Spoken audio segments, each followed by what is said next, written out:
Now, to this impressive panel that you have before you. First, I want to recognize and acknowledge the one and only Dennis Winkler, who will serve as the moderator of this panel. Where's Dennis? There he is. And give these guys a round of applause. I mean, they're going to work hard. They may not work for food, but they're going to work for applause, I think. And then we have Mr. Jahn, who I had the pleasure of meeting with in Washington, President of the American Chemistry Council. Chris, good to see you again. Thank you. Hector Rivero, President of the Texas Chemical Council, and someone who I've had the pleasure of working with on that $1 million grant that I mentioned to you. And then we have Herrick with COVESTRO, Senior Vice President, Venture Management MDI 500 Project, and EHCMA Chairman. Thank you. Good to see you. Folks, let's give this phenomenal panel another strong round of applause so that Dennis can get some good stuff out of them. Thank you.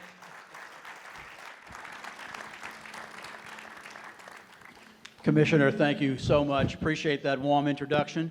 And he is right. I have a tremendous panel here. Those of you who work in the chemical industry know these people.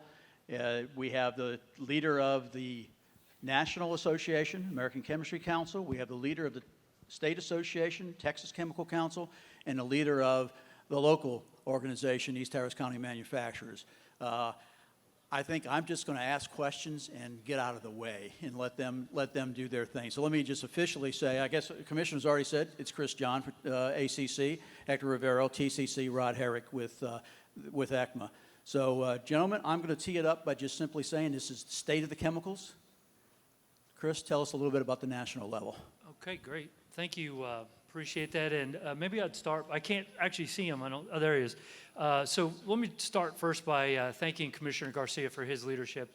Said some very nice things about all of us, but I'd like to return the favor by saying it's been great to partner with him and his team on working on some of the challenges that we faced in the last couple of years.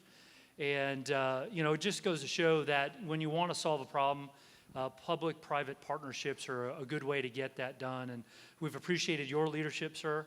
I look forward to working with you on challenges in the future. In fact, the air monitors we've put in place have worked so well, Winter Storm Uri, for example. We're actually looking to export that idea and try to put that in position in other places where the chemical industry has a significant presence.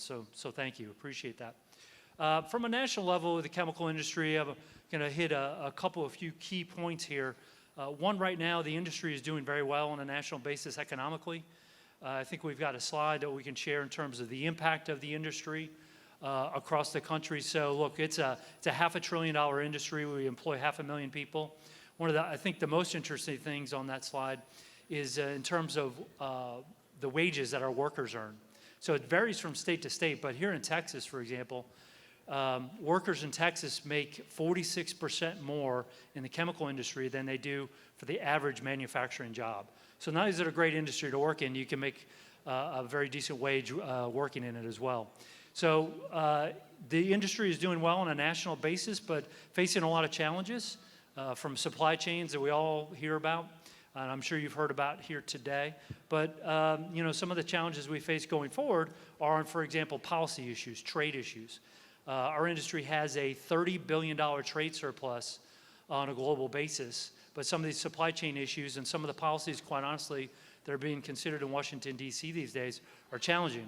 So our industry has invested about $200 billion in the United States in the last 10 years, thanks to the shale gas revolution. Well, those investments are not going to continue if we have regulatory and tax policy that are going to cause that economic advantage, that energy cost advantage we have right now. If that goes away, those investments can be made other places in the world. So one of the jobs for us at the American Chemistry Council is to work on that going forward and make sure that that does not happen. Happy to get into further detail about that today, Dennis. And then the third piece, touch on safety, briefly, is safety. And I know we're going to have a good conversation about that today.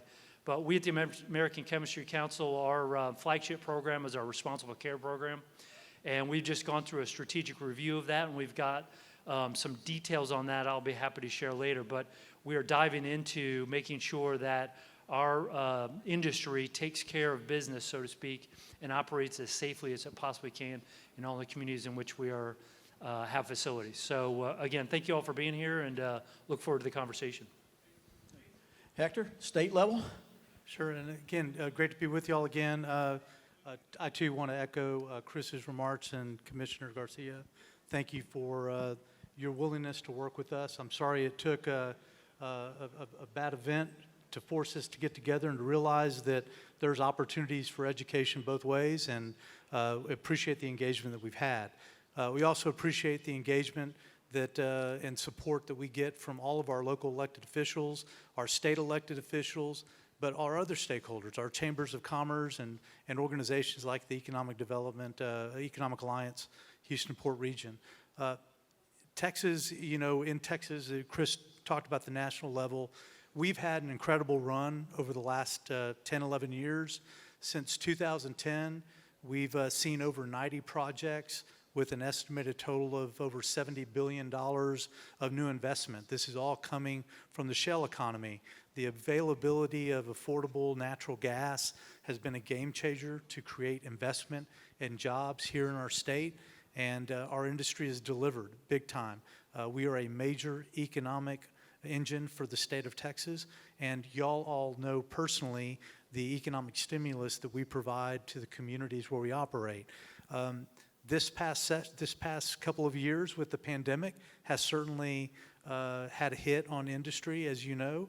We're fortunate that I'm not aware of a single plant that had to close or shutter operations because of lack of workforce due to the pandemic. And that's a compliment to the leadership at every facility across our state that put in place best practices, that follow CDC guidelines, and made sure that they had a bench of workers on standby thinking through this to make sure that if people did fall victim to the pandemic, that they had others that could come in and fill the need.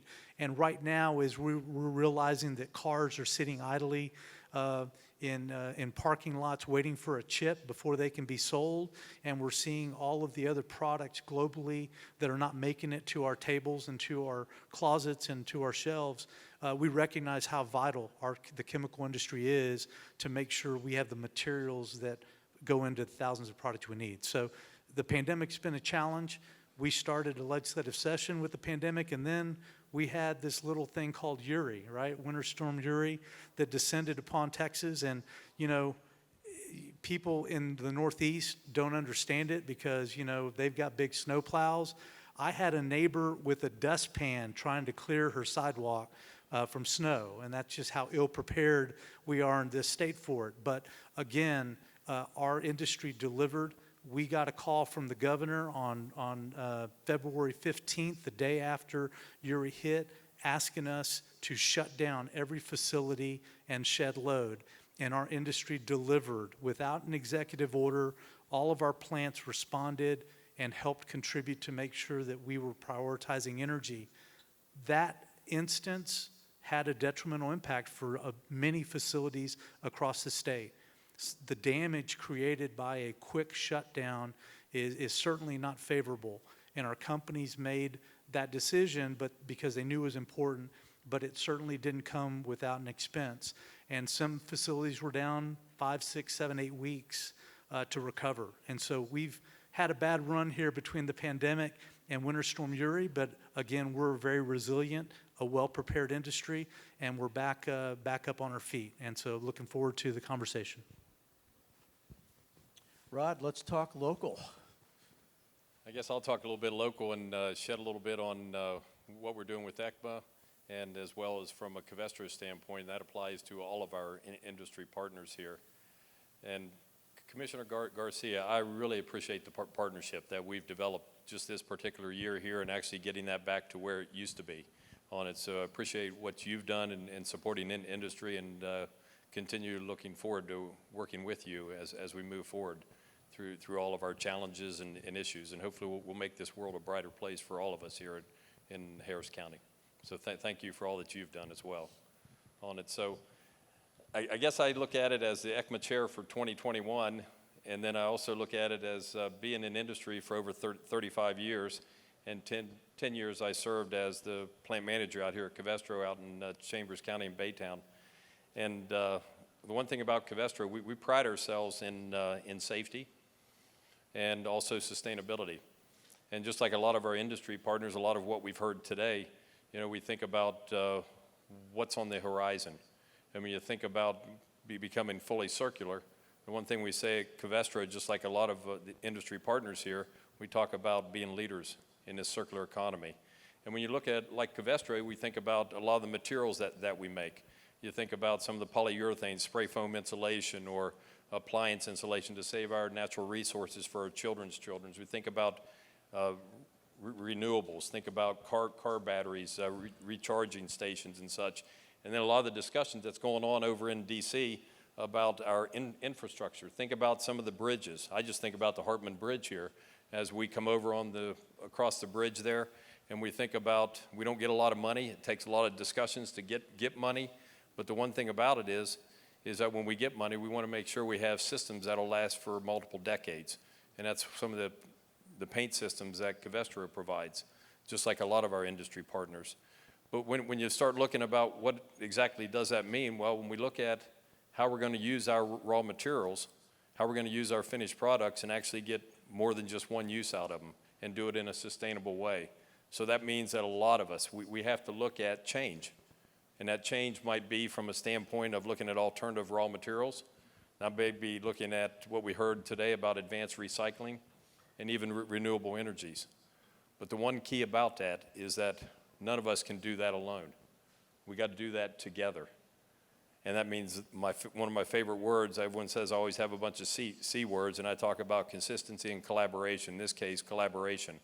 And when we talk about working together with ACC, with TCC, with our local electeds, you know, we have to do this. We have to do this as we're planning for our future with a lot of the changes here. And that's what our organization is really looking at. And from a collaboration standpoint, I'm really proud of what we've accomplished in recent times around, everyone knows when they talk about me, I talk about best practices.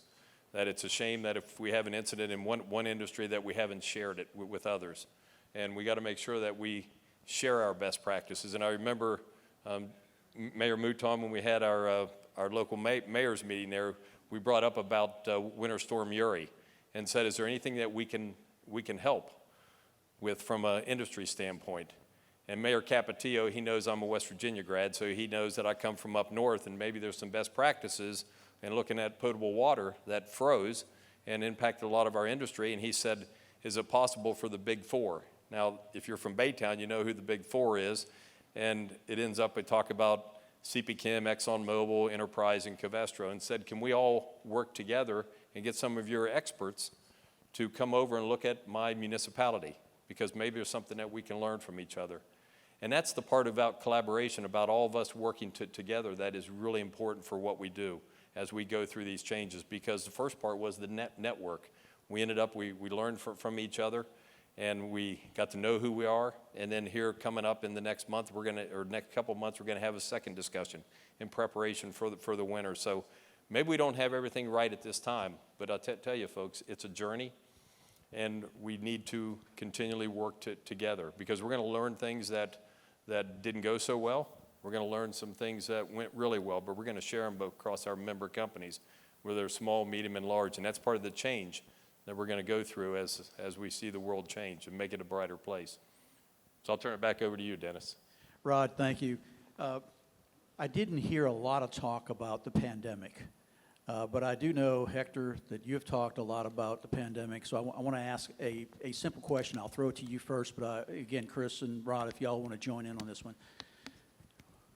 Your industry was designated critical infrastructure and essential. How did that impact the reputation of the industry, and how did y'all change to meet the demand and the needs of the pandemic? Hector? Well, sure. Obviously, it's a double-edged sword. One is we want to keep operations functioning because we are a global industry. Our plants are operating 24/7. There are people around the world that are waiting for that next shipment to come in to keep putting food on the table and clothes on your backs and everything else. And so it was very important to try to keep that engaged. I want to give a lot of credit to ACC. They were strong advocates for industry to make sure that the Department of Homeland Security recognized our industry as being critical. But also, our plants wanted to make sure their people could continue to work and keep those jobs coming and put practices in place to keep them safe. And that's, to me, that's the most humbling thing about the work that I do is in times of need, whether it's a hurricane, whether it's a pandemic, the outpouring of support for our plants to their employees, but also to their surrounding communities. If a plant shut down because of a hurricane, you'll find workers going around the community handing out bottled water or other sustainable needs to help people that are devastated by the hurricane. And the same thing with the pandemic. Our companies put in place protocols that ensured the safety of the personnel so that they would feel good about coming to work and knew that they were going to go home safely to their families. And so it really is an accolade to all of each site leader at every plant and every company for being responsible in the way they managed it. Amen. In all seriousness, I appreciate the recognition of the work at DHS. Being declared essential critical infrastructure was very important because we had 50 governors who had different ideas about what was essential and what was not. And without calling out any states, like California, for example, had different ideas about how that should work. And so that was actually really helpful to your point of keeping operating. Where would we all be right now without how our industry responded in terms of all the PPE that our members make and the transformation of their production lines that they had, or hand sanitizer? I mean, it's on every table right now, right? That doesn't just appear by accident. Our members answered the call when it was needed, and that's where that gets you out of bed in the morning and be excited to work with those folks. And I think we've had a broad recognition. And this isn't a partisan thing, by the Trump administration, by the Biden administration, and those in Congress that, yes, we are essential critical infrastructure. We're crucial to our response going forward and making sure we can move on with our lives. So I think there's been pretty broad recognition in that regard.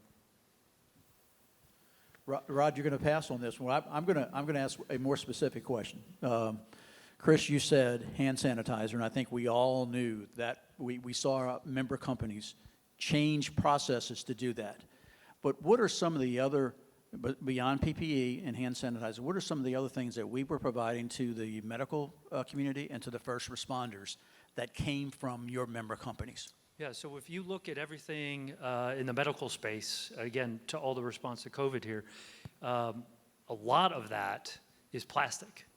And so that comes from so many of our member companies right here in this area, but across the country. And COVESTRO is a great example of that. And so maybe I'll defer to Rod on some of the details on that. But the fact is, that medical response that we've had over time, even if you talk about vaccines right now, is literally not possible without our industry. So it's literally soup to nuts. But again, I don't want to steal your thunder. That's okay, not still my thunder on it, but when you think about different medical grades and you think about what's used in the medical area, from some of the syringes, some of the tubing, and a lot of the different apparatus in the medical field, that's why it was important for us to be named as an essential industry. And there's a lot of, like was already mentioned here, a lot of essential industries in this area that really kept our nation going during those real challenging times there. And we were just happy that we could contribute on it. And I might say too is that whenever I look over here to my right at Hector, when we talk about sharing best practices, here I am back on best practices again, but the one thing about it, when we talk about not just being an essential industry, but we also got to talk about how we actually worked together and shared some of the best practices on how to keep our people safe coming into work, how we actually monitor our folks.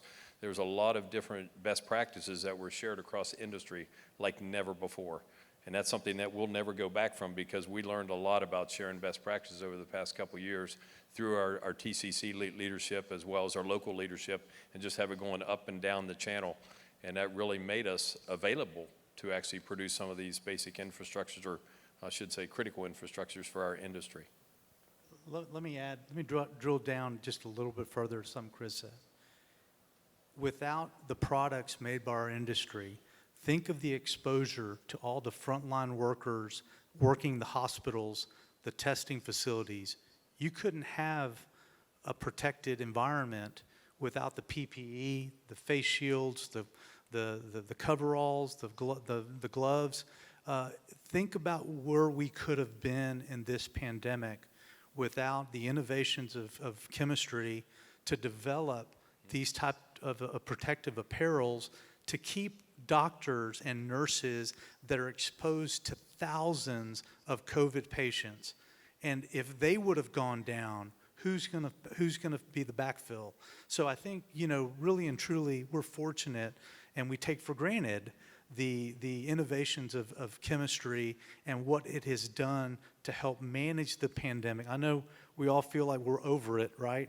But it would have been a lot worse without the innovations of chemistry.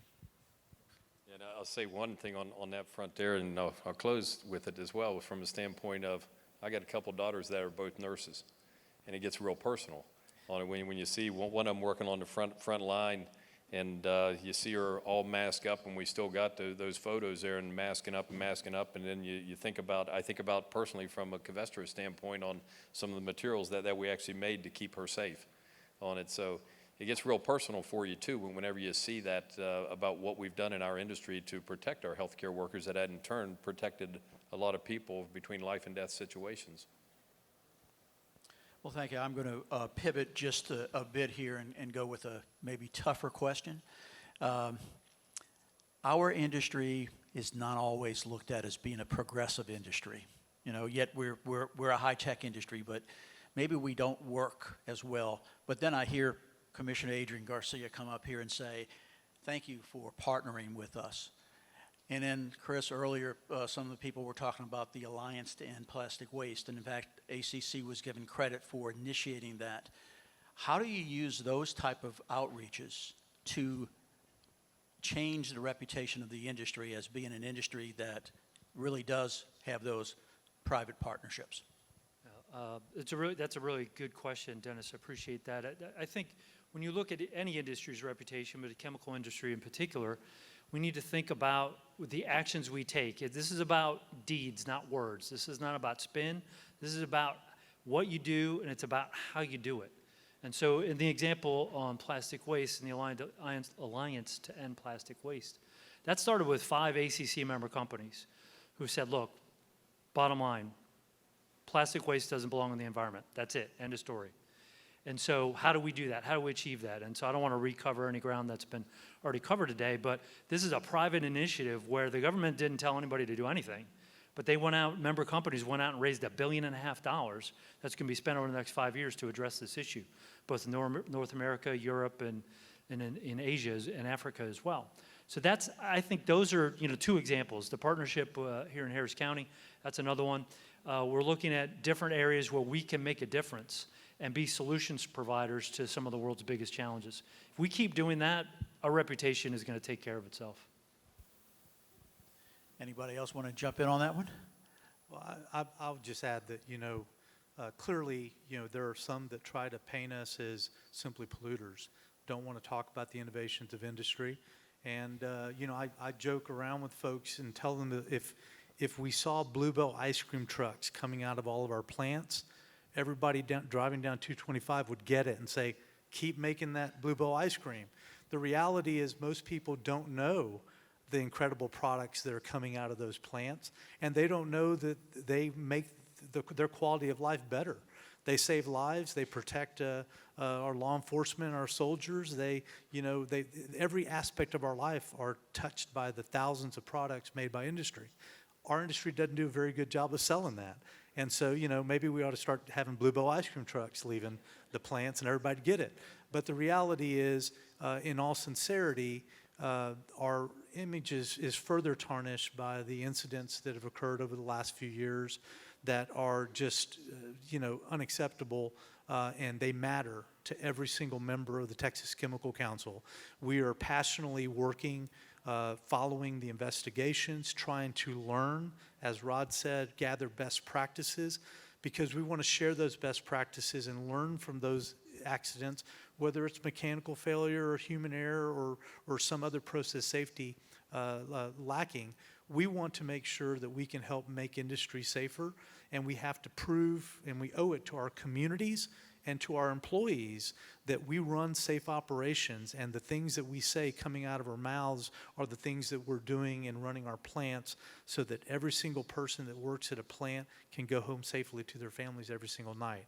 And so, I think we're recommitted to that and are going to be working actively with all of our communities and stakeholders to do a better job of that. Hector, may I ask you to drill down on that one a little bit? I know very early in 2020, you had a meeting of your board and addressed process safety, and there were a couple of initiatives that came out of that. Can you talk about that? Yeah, we did. The Texas A&M Mary Kay O'Connor Process Safety Center. Here's an institute that was established at Texas A&M by a gentleman from Missouri that went to Mizzou. His wife worked at Phillips 66 and was involved in an explosion back in the late 80s.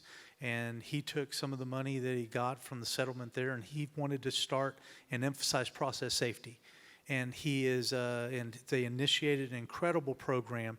There is not a single engineer that graduates from Texas A&M that doesn't have process safety as a function of their graduation diploma of process safety certification. So we reached out to Texas A&M when we started to see a couple of incidents and criticisms of risk, and we wanted to get better. Many of the folks that have worked in our plants for 30 and 40 years had never learned process safety when they went to college. It wasn't a thing. And so it was instrumental for us to try to drive process safety improvement. We started collaborating with Texas A&M. We started learning what their students are learning. We started asking them to share what they've been learning. And we've been able to drive that across our membership. But further, we've been able to help collaborate or initiate collaborations with St. Jacinto College and others to drive process safety certification programs for incumbent workers and for the new students coming out of San Jac and other community colleges that are going to come work.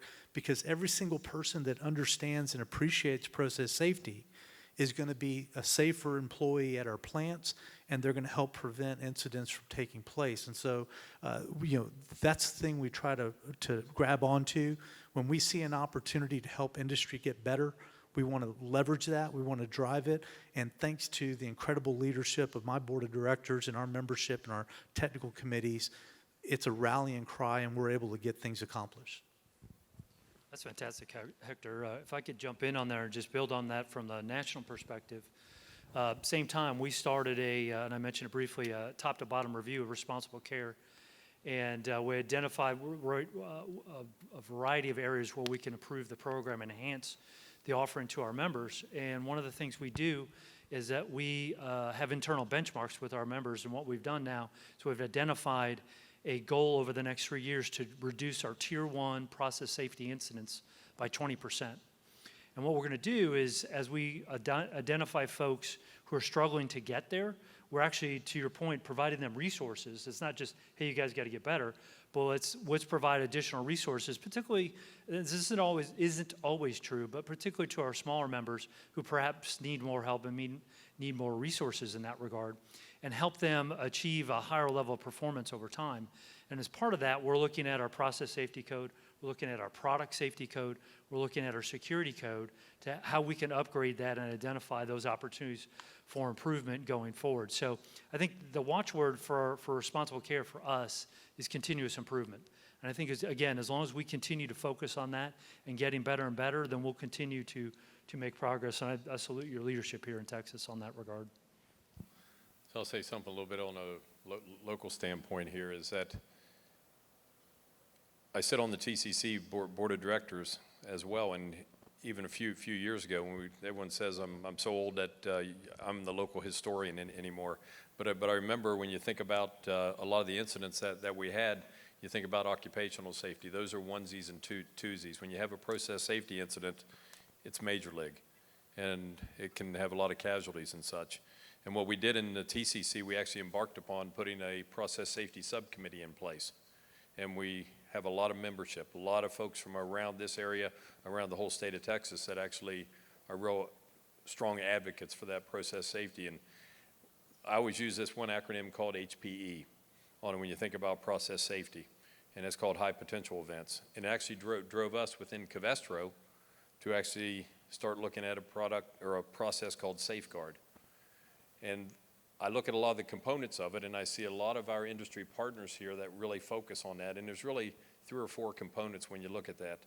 You just first start at the top. You got to look at effective leadership.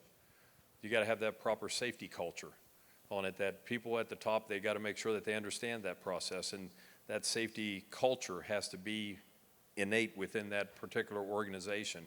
You got to have process safety systems in place. When you look at causal analysis, root causes, you look at high potential events, near hits, take care of those small items before they become big items.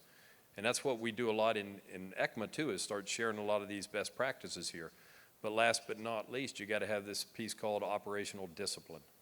And when you have the operational discipline, and I give you all a little thought on that, is that one thing that we saw that was very healthy for us was when you go through each one of our units, every unit is different. There's 27 different units out at COVESTRO. And when you start looking at those areas, we want to have all the way from the unit lead all the way down to the operator, that they understand the 5 most important process safety potentials within that particular unit. They know how to react. They know how to proactively plan for those particular incidents. If something went left to center, abnormal operations, we know how to react. And that's not just at COVESTRO. We do that throughout our industry, and that's some of the areas that we actually share, because when I say it's important to us at COVESTRO, it's important to us in all of industry. And again, best practices, that's something that we can continually share within our process safety subcommittee within TCC, and not just do it within EHCMA, but we can do it across all of our organizations across Texas. So it's a real opportunity for us to share and share alike and learn from our incidents. Thank you, and I'm paying attention to the questions that are coming through on Slido. So if you want to ask questions, please put it into the Slido app and ask. So I want to go to one that was asked about what is the highest priority legislative issue, and maybe I'll phrase that as either regulatory or legislative issues that's impacting our industry right now, and we can go again, national and state. Sure. From a federal level, there's a lot going on. I mean, the agenda in Congress is, frankly, for how close those margins are, is quite audacious. And depending on who you listen to, it's anywhere between $3.5 and $5 trillion worth of all y'all's tax dollars at stake here. But so I think for us, there's a few key priorities when you look at that reconciliation and tax package. So it's infrastructure, it's tax policy in and of itself, and it's climate. So there's a desire by the Biden administration to make some significant reductions in greenhouse gas emissions in the next 10 to 15 years. And as an energy-intensive industry, a lot of that would come from our sector. And so we've done a lot of work in that regard. We've got a very robust advocacy agenda and outline that we've shared with the administration in that regard, both in terms of our own operations and how we reduce the emissions in terms of the energy inputs that we use in that energy-intensive process. So, you know, long-term bets like green hydrogen, modular nuclear, carbon sequestration, et cetera, et cetera. I could bore you to death about all these details. But we've got a robust plan there on that side, but then we're also actively engaged on the tax side. And I referred to that at the very beginning of my comments. And the number of tax increases that some in Congress are looking at is mind-blowing, quite honestly. So it's not only corporate taxes, it's other excise taxes, plastic taxes. There's 5 or 6 different flavors of tax increases that they're looking at just on our industry. And so that is right now our top priority. And you know, we're in the middle of the game right now, so we'll see how it goes. Before we get to Hector to talk about from the state level, let me follow up with that. What does that do to the U.S. companies' competitiveness globally? So look, all those products that our members make are going to be made. There's going to be 30% more people in the world by the year 2050, and they're all going to want to eat, they're all going to want water, they're all going to want everything that we all consume today. And so those products, the products that our members make, are going to be made. The question for policymakers, are they going to be made here and follow United States labor laws, environmental laws, or are they going to be made in China? They don't have the same regulatory and regimes that we make products in. And so that's our main communication mode right now in terms of sharing global competitiveness. Again, we're a net winner significantly on trade. And if we want to keep doing that, we have to be really smart about the policies we put in place going forward.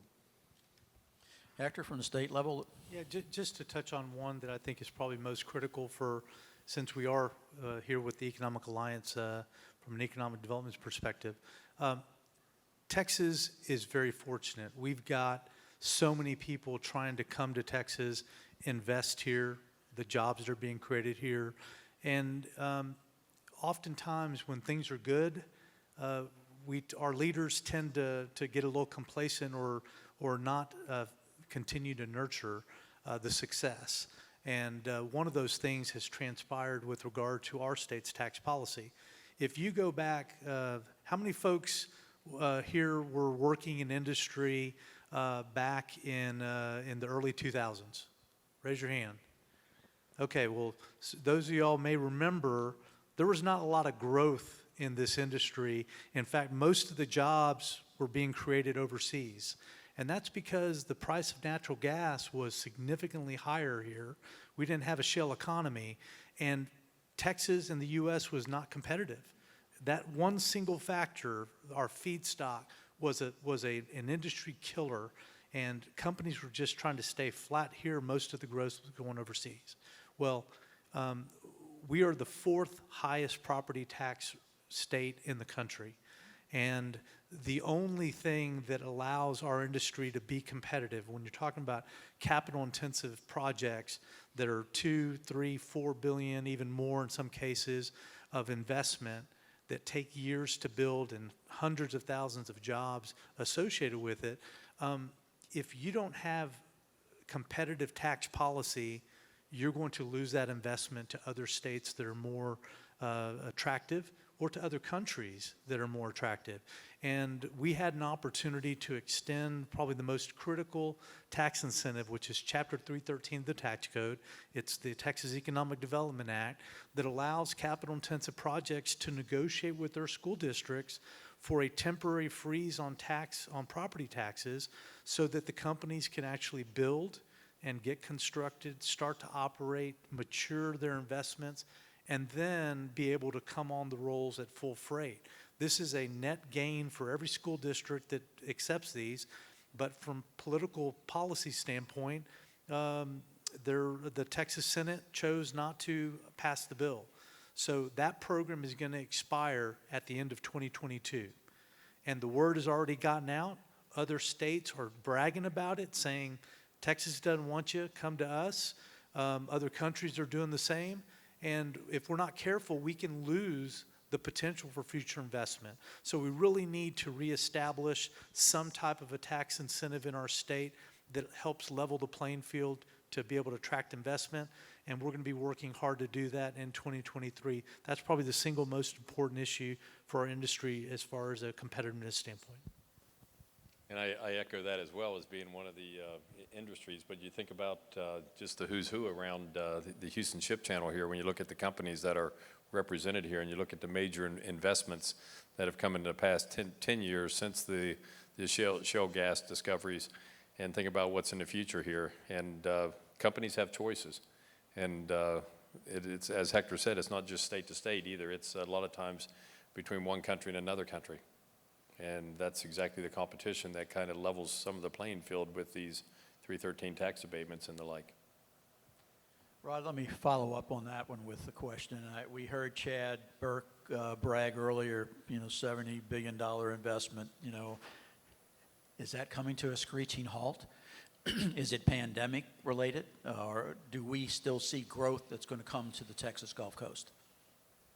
I still think you see a lot of growth. I mean, just as Hector was saying there, when you start looking at some of our key costs are around raw materials. And when you look at the key raw materials, and then you look also at, so we got a definite advantage around the raw materials. Then when you look around at the people, another big challenge is around the labor. And I look out at Lee College, I look at San Jacinto College, and Barbara and Jim, what you guys have done over there together with Lyondell Bazell, and really bringing up the workforce and looking at workforce development. And then we just started another subcommittee in EHCMA for logistics and transportation. Lee College is actually working with us on that. So when we try to make sure that we're ready for these type of investments here, we got to make sure that we have the workforce ready and we've got the raw materials here, because that's one thing that I always laugh a little bit, because people don't know a little bit about COVESTRO. Back in the day, you know, it was bare material science. Everyone thought over in Germany, they actually thought that Baytown was named after Bayer on it because it's a big plant there, but they didn't know that Humble Oil was there, and actually started ExxonMobil there long before we were there. But it ends up, it's about looking at the raw materials. All the infrastructure around the Houston Ship Channel really drives a lot of investment opportunities here. And then next, you got to make sure you have the appropriate workforce here, because we got the mines, we got the great schools around this area here. When you look at the major universities and the local colleges here, we got a great opportunity here. So I think investments will continue to come. It's about making sure that the competition between state to state and country to country is equalized on what Hector was talking about. Rod, I'm going to ask you a follow-up question to this, and it reminds me of a question I asked several years ago. And the person on the stage said, I could answer that, but I'd have to kill you. So I'm going to ask a question because it came from Slido. What is the status of the MDI project at COVESTRO? Well, the MDI 500 project, I saw that piece up there, so I got a little heads up here too on it. I think when we made, it was January 20th, 2020. I remember that day like it was yesterday on it, when we made the decision to pause that particular project, and we made an announcement that we would be back within 18 to 24 months. It's in that 18 to 24 months right now. And we've got a lot of discussions going on, and there's not a decision that's been made yet.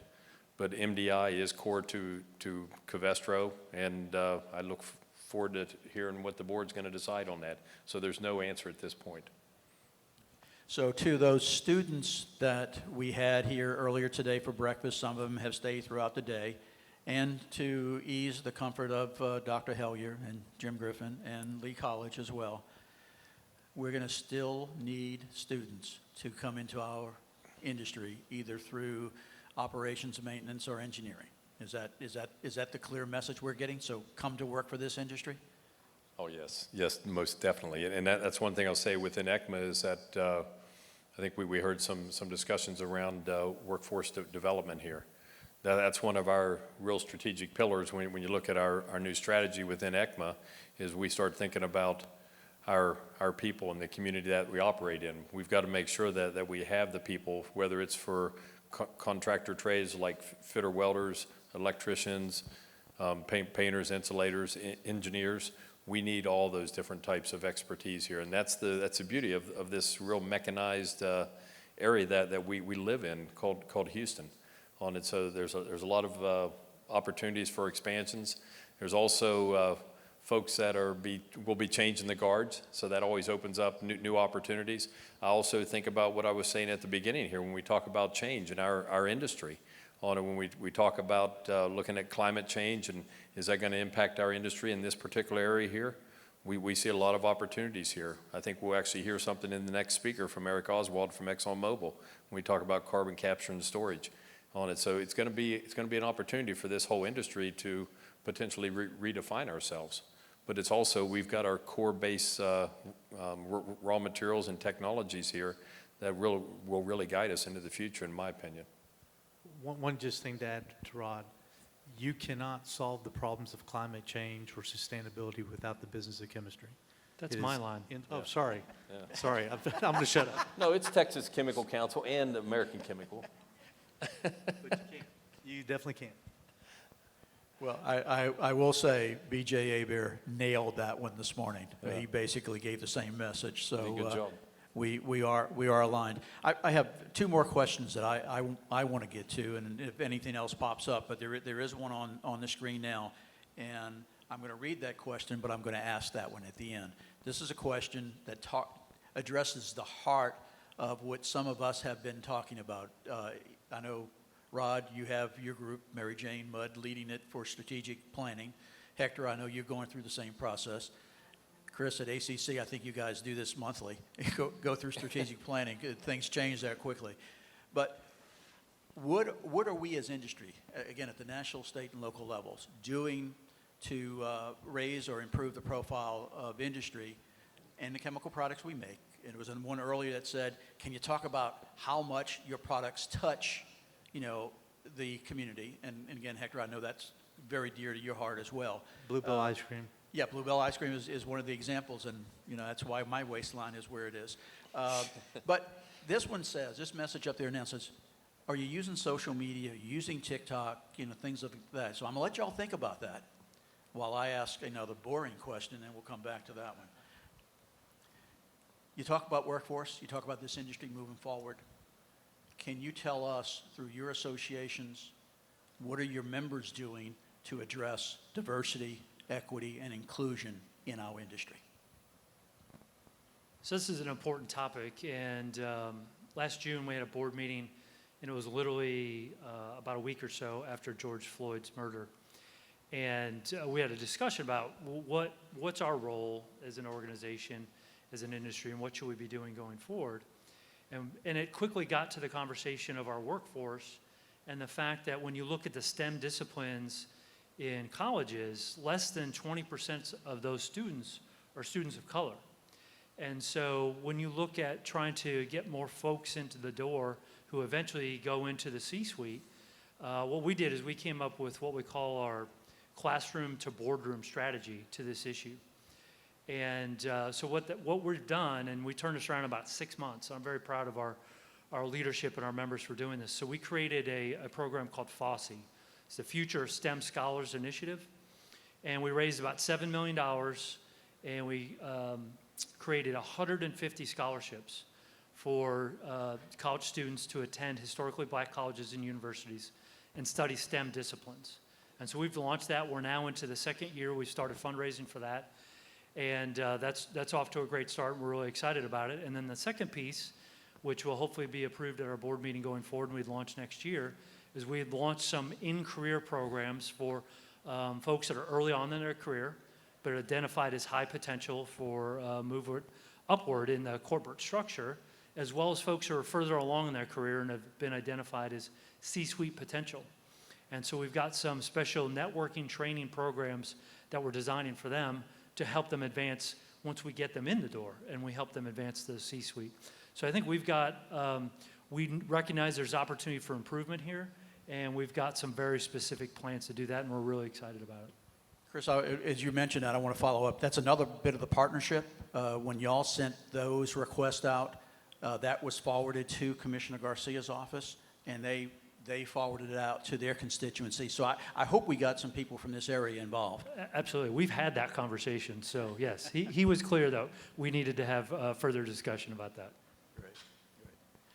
Rod? Yeah, I guess I'll say something about when I think about our industry here. When I think about diversity, equity, inclusion, I think it's a business imperative. It's really important in our industry to really grow diversity and also create equality and inclusive environments within our work teams. All of our industry partners within EHCMA really feel that particular way. I can tell you a little bit of a saying that we talk about at COVESTRO. We say COVESTRO is our strength. We said equality is our focus and inclusiveness is our commitment.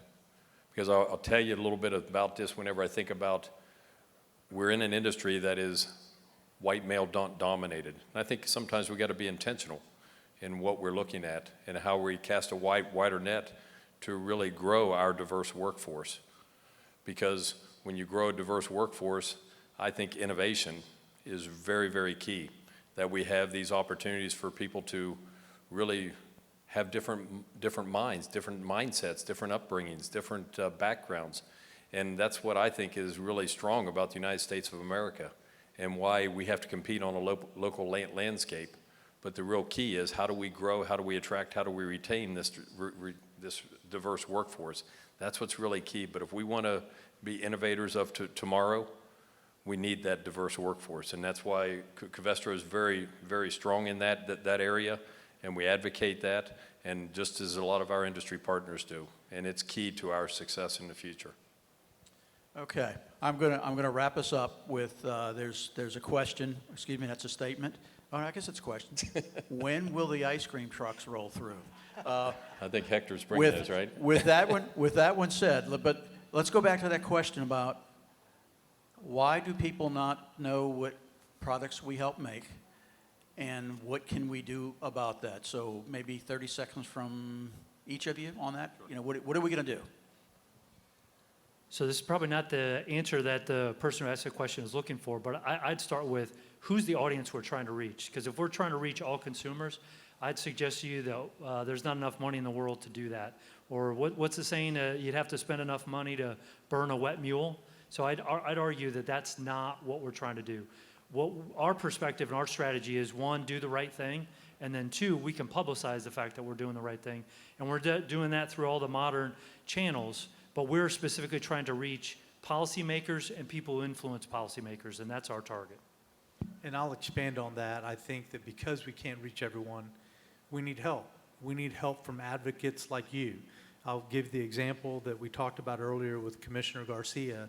You know, he was willing to meet with a group of plant leaders, and he not only had something to say, but he also wanted to listen. And he learned a great deal and said, hey, I want to keep learning more about industry. And that was a wake-up call, I think, to us to realize that we have to continually work and develop relationships with all of our advocates, with our elected officials, with our chambers of commerce, with our colleges and universities, and with our civic organizations, improving our communications with our CAPs, and just doing a better job of helping communicate other advocates that are out there. You're here because you appreciate and value the role of industry in our state and in our community. So we need to empower you, as I like to say, the beer and barbecue talking points, so that you can go out there and help spread the gospel. I echo exactly what Hector was saying, but I'll add a little bit more to it past the electeds, because I think it's really important that our elected folks understand. I mean, we saw a lot of that with COVID about what exactly we did for critical infrastructure and how important that was for us. But I think about, as an example, out of COVESTRO, we got 1,000 employees out there. We got 700 contractors. And we talk about what we used to do 15, 20 years ago. We talked about the products we made and how they actually went into something in somebody's particular life, where they came out and they're kicking tires. They saw the headlights and taillights of an automobile. They didn't even know that product was ours. And I think there's a lot of different opportunities for us to actually start talking about what we actually do. And we don't make ice cream on it, not in our particular sites here. I'm leaving. But it ends up, we do a lot of things to make the world a brighter place. And that's one thing we need to educate that. And people love learning that. People love hearing what we actually do with our materials here. Because quite honestly, what I've seen as I started that over the past couple months, because we talked about it in our TCC, I've been amazed because I haven't been talking about it. And that's an opportunity for all of us to talk about what we do and what we do well. Well, I'm going to wrap us up by saying one very quick thing. These are not just words that you're hearing from these guys up here. 1 hour ago, maybe an hour and 30 minutes ago, Hector Rivero was out in the foyer lobbying our Chamber of Commerce's to see how could we work more closely together so that businesses understand and communities understand what we're doing. So, gentlemen, I thank you all for your leadership. Thank you for being part of the panel.